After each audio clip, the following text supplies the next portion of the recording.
and welcome. It is me, Persita, and this is Persita's Paradox. So I guess you're wondering, why am I taping where it clearly looks like it's my car? Probably because it is my car. But I wanted to get a video going for this week, and my schedule is going to be through the roof, but I did not want to neglect you and not get a video out to you. So today, let's sit back and discuss what exactly are our non-negotiables. What is it that it is an absolute yes and an absolute no in regards to what you will and will not accept in your life towards your destiny? Now, it's funny because we all know that we have like special gifts and we all know that we are special people. But what I'm noticing is that we talk a lot about things along the nature of how to identify who we are and what we're about and what we're looking for and how that works in our life. But the funny part is that we actually do not think about what is not for us. Meaning, can we see and do we understand when our no should be a no? I mean, are we clear even when our yes should be a yes, or are we going up against the grain to try to fit in and make things work and put up with things that we completely know should not be negotiable, but they are?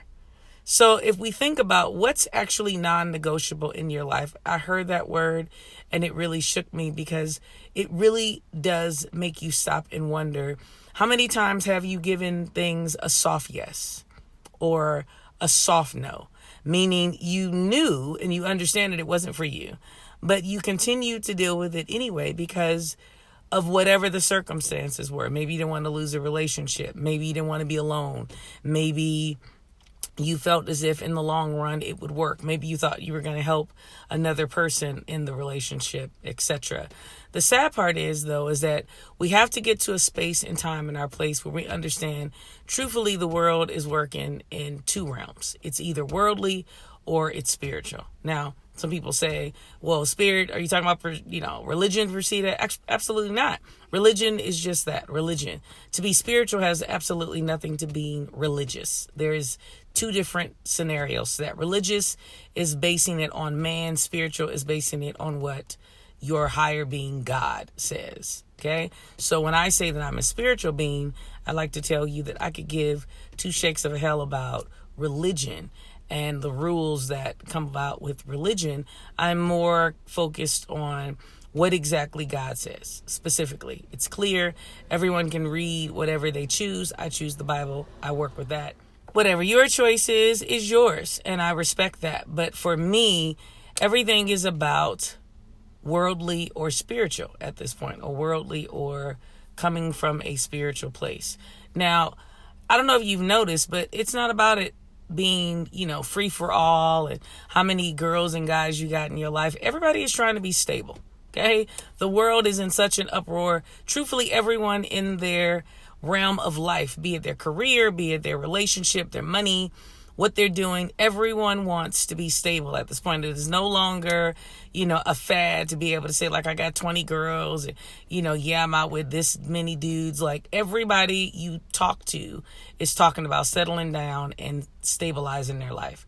So what I'm trying to say is that with the world being in such conflict and it being so unstable, you're trying to stabilize somewhere. You need something in order to stabilize yourself. So usually you're going to cling to another person, place, or thing, a noun, in order to stabilize. And I just want you to be aware of why you're feeling that way, because it's universal at this point. Again, 99.9% of the population of the world right now is trying to stabilize because the world is just that unstable.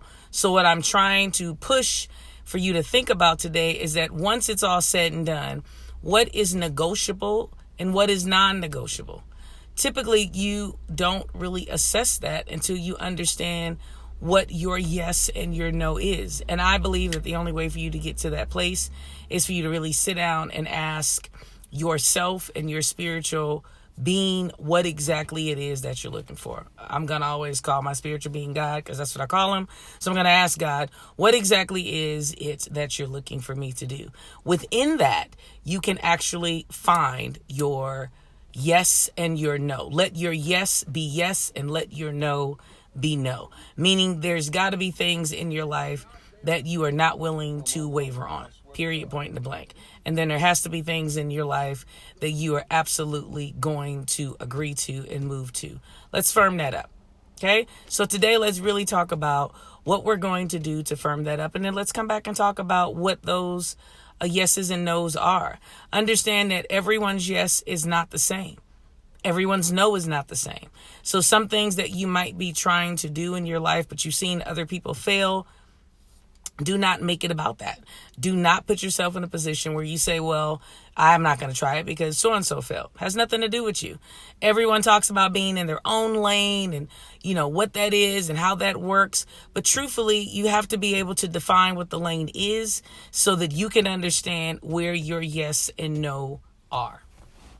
So I'll conclude by simply saying, let's affirm that we will take the time to actually sit down and ask what our yes and our no is.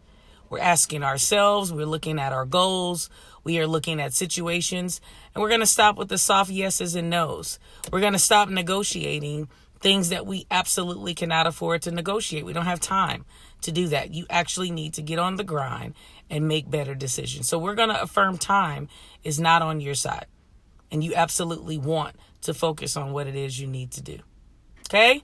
So again, thank you so much. Joining you from my car, coming straight to you. Thank you so much for liking, sharing, commenting when you feel the need. Even if you don't feel the need, your likes are amazing. So I always know that I'm going to get 50 million likes, and I at least appreciate that. It lets me know that you are watching the video. So thank you again so much. You have remained stable in my life. At least this channel has been, and I greatly appreciate all your support. So remember, no matter what, do 3 things. Live life authentic. Have a blessed day.